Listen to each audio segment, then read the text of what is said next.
Hello, traders. FX Pip Collector here. Today is Wednesday, May 7th, and this is my PM recap for the US dollar yen. If you haven't done so already, definitely do check out my free Discord channel, which is linked down here in the corner at the end of the video. And make sure to take a look at my website, fxpipcollector.com. Watch the video on the home screen to learn more. So we had FOMC interest rate news come out not too long ago. Not very volatile, honestly. And we have to remember that the higher time frames are in a downtrend. I said this morning that this high right here could be a wave C. If this high way over here is a wave C, then any move we see to the upside, we should look at as a possible pullback within a downtrend.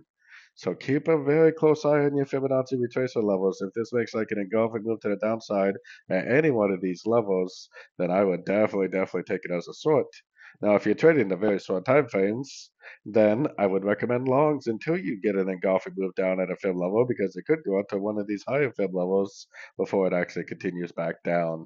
So keep an eye on your fib levels, especially if you see a nice engulfing move or a break of structure on a little bit of a shorter time frame.